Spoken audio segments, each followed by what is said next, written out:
Hello friends, आज मी बनवलं आहे हे मेथी आणि पालकचं पिठलं रेसिपी सांगते।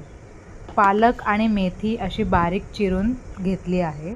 त्यानंतर एक मसाला तयार केला आहे ज्याच्यामध्ये आहे मिरची, लसूण आणि कढीपत्ता। थोडंसं पाणी घालून मी ह्याचा मसाला बनवून घेतला आहे। त्यानंतर बेसन घेतलं आहे थोडंसं आणि त्यामध्ये 2 चमचे दही मिक्स करून एक असं एकदम पातळ घोळ तयार करून घ्यायचा आहे। पाणी थोडंच ॲड करायचं आहे एका वेळेला आणि असा एक घोळ तयार केला आहे। त्यानंतर एक कढई गरम केली, त्यामध्ये तेल टाकलं। तेलामध्ये जाईल जिरं, मोहरी आणि कांदा। कांदा व्यवस्थित परतून घ्यायचा आहे ब्राऊन होईपर्यंत आणि मग त्यात जाईल आपला हिरवा मसाला जो आपण मिक्सरला ग्राइंड केला होता। मसाला व्यवस्थित शिजू द्यायचा आहे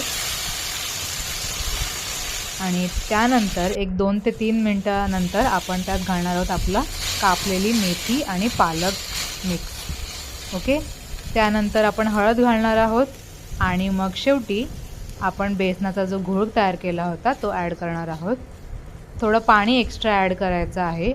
फास्ट गॅसवरती एक उकळ आली की गॅस कमी करून कुक होऊ द्यायचं आहे।